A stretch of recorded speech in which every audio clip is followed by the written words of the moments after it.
Hi guys, back again, part 4. Here we go then. Right, done loads of work. I said I was having a break from this. I lied.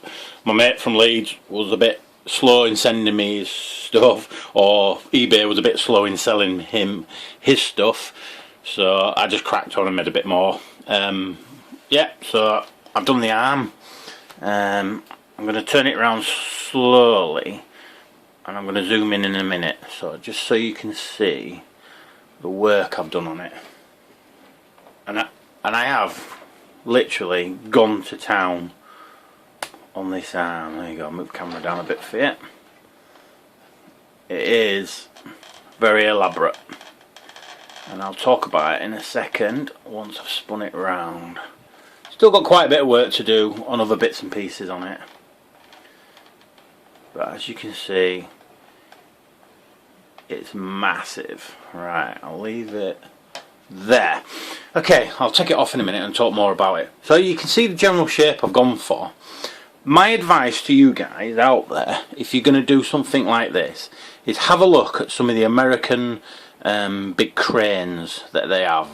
Because no good looking in UK, because our little shitty things aren't they're no good for this type of shape. I never looked at anything.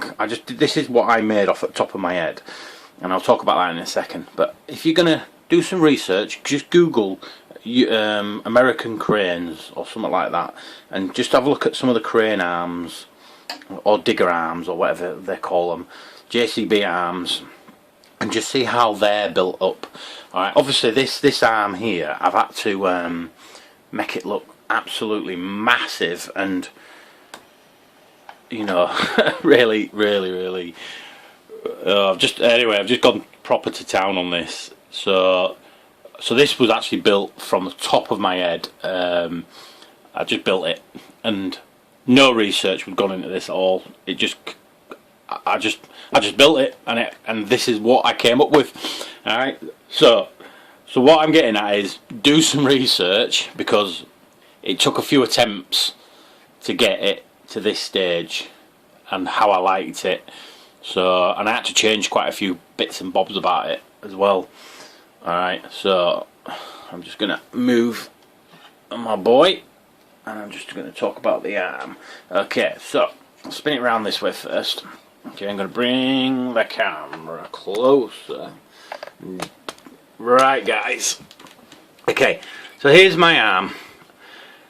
To make it look like it works, because in all my models I try and make them look like they actually work. So if an orc got in it, in my head, it would work.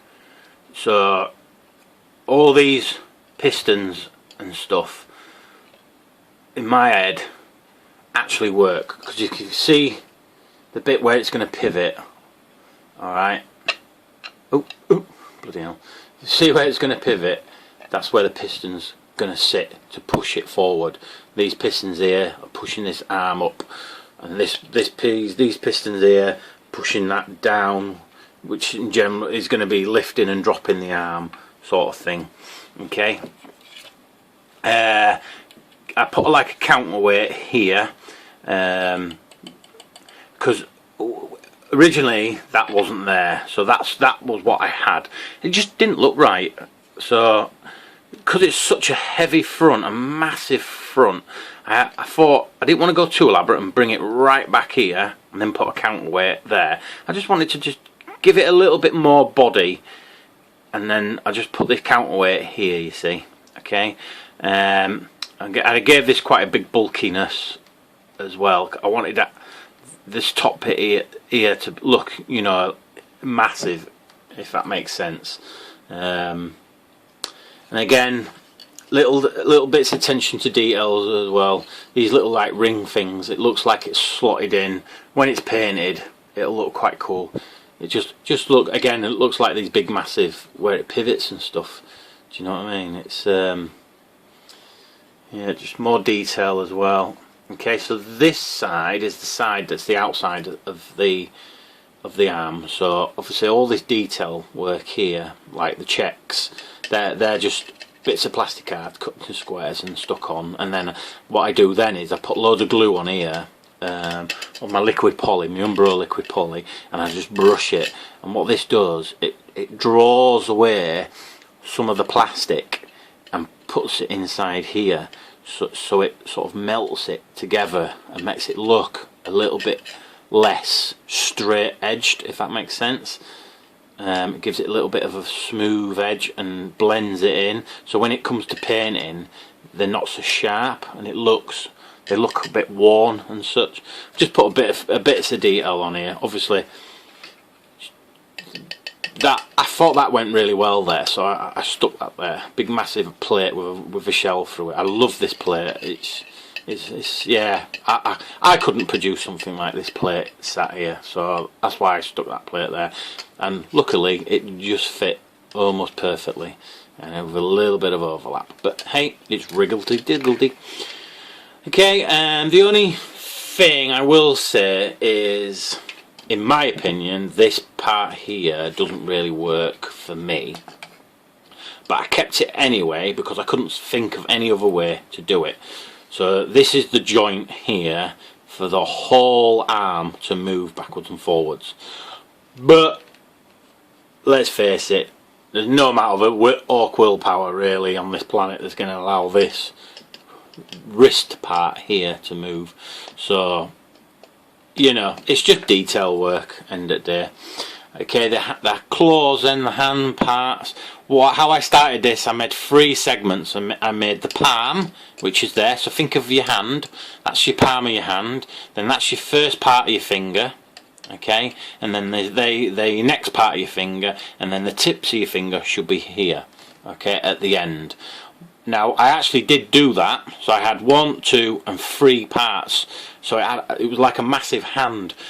But unfortunately it was a massive hand and didn't look very good, so I got rid of the middle segment, and I'm so glad I did, because this part here is the bit I wanted to keep, because I do like this bit for the Stompa, and plus the whole point in making this Stompa is to keep it as a Stompa but change it massively and dramatically.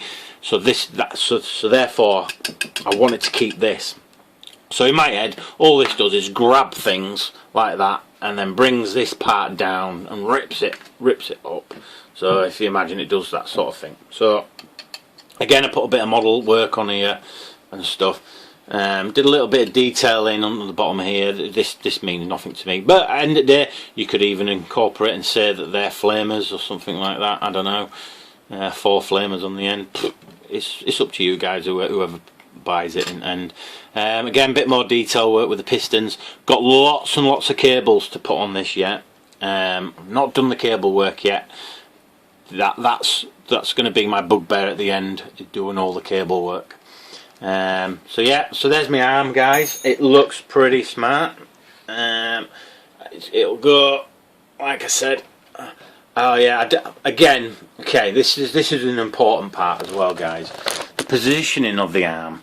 When I built it, what I did was I tried to find the balance. So if you can see there, I'm more or less holding it out of balance, okay? And then what I did was I just took it up from that balance. So, and then I added the magnets. So there's 4 strong magnets there, 4 strong magnets there, okay? And it sits nicely at a balance. So I hope that makes sense. I hope I am making sense. This black thing here is part of a firework, believe it or not. It was the end of a rocket. It was a round end of a rocket, and the plastic that they used for these rockets was quite soft. In fact, it was almost styrene soft. So I took apart the end of this firework to find that they actually didn't do anything. They didn't actually contain any fireworks or anything. So I thought that was good. So I used that, stuck this on, and it works really well. So I've got to put a little bit more detail work around here yet. That'll be done later. I'm spending a lot of time on this model at the moment. There's quite a lot of hours have gone into this. Okay, right. I think I haven't mentioned this before, so I'm going to bring him down to the level. There's my commander now. He's all done. Sorry, just not the camera. He's all done now. I gave him a gun in the end. I like the commanders to have a gun, and he's not glued in. He's a little tiny little magnet there, and he sits perfectly like that. And the gun, if you look, I built the gun with this little pod, this little bipod leg. Not really bipod because there's not two, but it's a single leg, and it just sits there like that. So it looks pretty cool, and it's one of them guns that I made before. So it's a little magazine fed shooter. But yeah, he turned out really well. I really liked how he turned out, and I've made it look like he's banging a magazine into the gun and cracking on. So yeah, so that's it at the moment, guys. That's part 4. Hopefully part 5 will be me showing off all the cable work that I've had to do.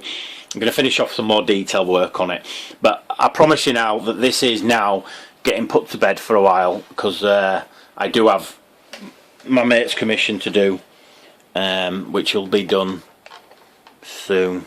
So it's coming on really well. So there you go, guys. There's Waz's Stompa. Alright, guys, thanks for watching. Keep commenting, guys. Enjoy your comments. Alright, speak to you later. Bye.